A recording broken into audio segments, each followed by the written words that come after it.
Good afternoon and welcome to KISS TV's election news update. Coming up in this bulletin, IEBC issues statement and an update on the ongoing tallying process. Raila at 51% at current tally. And finally, EAC election observers give their statement on the election process. For these and more, stay tuned.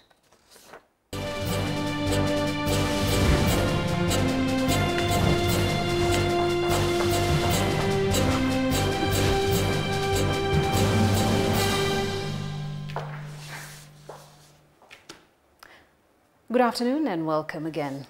Provisional results as at noon today show that Azimio la Umoja presidential candidate Raila Odinga has 5,731,356 votes, which is 51.0%, while Kenya Kwanza presidential candidate William Ruto is second with 5,411,588, which is 48.25%.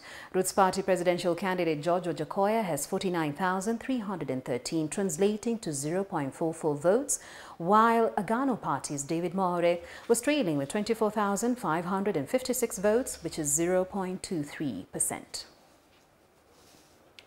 The Electoral Commission has assured Kenyans that the results being projected by various media houses are from the IEBC public portal, though the sequencing is from different voting areas.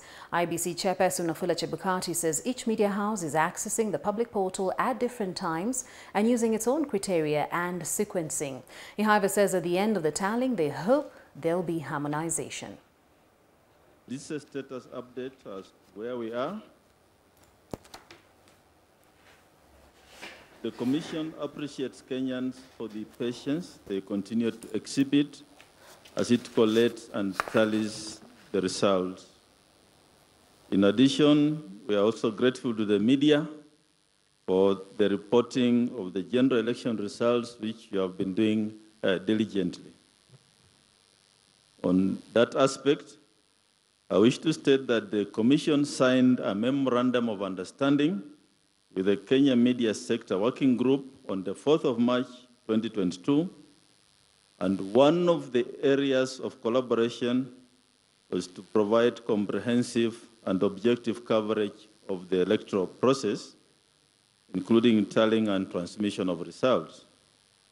In the spirit of transparency, the Commission gave media access to polling stations, tallying centers, and the results portal to report the progress of election results in real time. The original intention was that the various media houses will join hands and have a consortium through Kenya Media Sector Working Group to report on the progress of election results in real time from one source. However, the media houses opted to do it independently, which were decisions beyond the Commission's control. And we take note that as a result of that, the tallies across the media houses vary, and we appreciate that this may be so because each media house is accessing the public portal of the result forms at different times, and each is using its own criteria and sequencing, among other factors, including perhaps different amounts of resources deployed. But just want to inform Kenyans that the final announcement and declaration of the presidential result will be done by the National Returning Officer here at Bomas, and what may be happening at the media houses showing various results, we hope at the end of the tallying they'll be harmonized and they'll look similar, because the results are from the same source, the same public portal. So there should be no panic about the differences we are seeing on the media screens, TV screens, because of the approaches the media houses may have taken. The Commission has ensured that there's 100% availability around the clock of the results portal, which we are all accessing to ensure and guarantee transparency. Also wish to state that the results transmission of Form 34A from the polling station is ongoing, as you can see on the screen. We are at 99.84%. Out of the 46,229 polling stations, we have done 46,156, leaving about 73 polling stations having not transmitted yet. We shall give a report on those that may have not transmitted by the end of the day today. I also want to confirm that results, including those in areas that used manual voter register, that's Makueni in Kibwezi West constituency, where there were 84 polling stations that voted manually, and 154 polling stations in Kakamega, especially Malava constituency, in Kakamega, have all transmitted the Form 34As, except 2 in Malava constituency.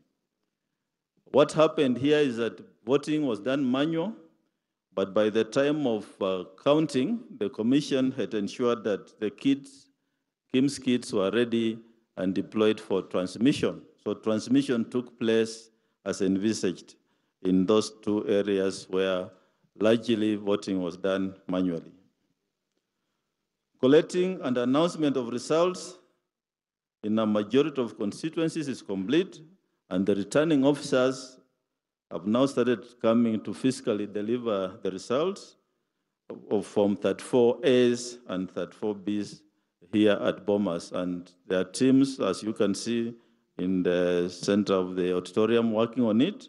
And we hope that this exercise will largely take place mainly between today and tomorrow, and we hope to finalize in due course.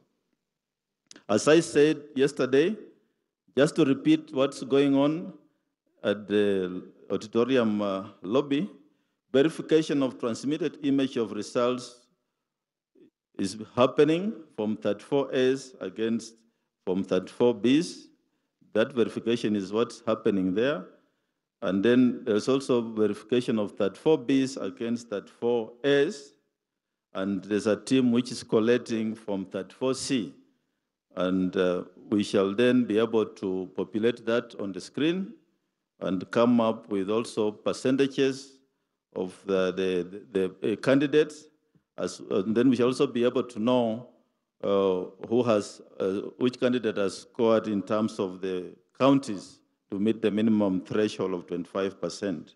And finally, we shall do the declaration of presidential results. In conclusion, I wish to say that the law requires that the Commission undertakes this exercise within 7 days from the presidential election. And as I said earlier, we shall endeavor to conclude this exercise at the earliest possible time. And once again, urge Kenyans for their patience as we undertake this important exercise. So thank you very much. I would like now to introduce the team leader for purposes of this exercise ongoing, Professor Gulie, to come forward and give some guidelines on what's happening on the floor. And then if you have any questions, That was the IBC chairperson of Chebukati explaining how things have run. Now, IBC has begun verification of physical Form 34As as returning officers trickle in at the Bomas of Kenya National Tallying Center. Webuye West constituency returning officer Emmanuel Onyango was the first to report results, with more officers expected to stream into the center today. The commission has to ascertain the figures in the physical forms match that which is in the digital form transmitted to the public portal maintained by the electoral agency. The East Africa Community election observers say they are satisfied with the manner in which the polls were conducted. EAC observers chairperson Jakaya Kikwete said the processes followed so far reflected the will of the people. They, however, encountered challenges in accessing some polling stations due to demand for them to produce more identification documents. Preliminary findings by election observers from COMESA, AU, EGAD and EAC show some drivers allocated to them weren't familiar with their areas of deployment, thus causing delays in accessing polling centers during the elections. Mathare constituency UDA candidate Billion Ojiwa is calling for a repeat of the voting exercise in the area after several ballot boxes were allegedly tampered with last night. Speaking exclusively to our sister brand The Star, Ojiwa cited several instances of irregularities including alleged ballot stuffing, ballot burning and inconsistencies in votes read and actual figures from polling stations. Constituency returning officer Lucy Wangari has asked candidates and their supporters to maintain calmness even as they address hiccups. The National Police Service has called on Kenyans to go back to work and build the nation even as tallying gets underway. Vote counting and tallying are still underway in most parts of the country and no significant incidents were observed. IBC has also called on Kenyans to maintain peace and calm. And finally, as vote counting and tallying continues in various centres, a number of notable candidates have retained their parliamentary seats based on the announcements made by constituency returning officers. Some of them include Suba North MP Millie Odhiambo, Kiharu MP Ndindi Nyoro, Kapsaret's Oscar Sudi, Westlands Timo Anyoni, Suna East MP Junet Mohammed, Garissa Township MP Aden Duale, and Embakasi East MP Babu Owino. Those who have been floored in Nairobi include Dagoretti South MP John Kiarie, Kibra MP Imran Okoth, Langata MP Nixon Career, and Kasarani MP Masi Gakuya. Indeed, and that's where our bulletin ends today. Thank you for joining us. We will have more updates at 4 o'clock. Please do stay tuned to KISS TV Election News Updates. My name is Susan Kinasha.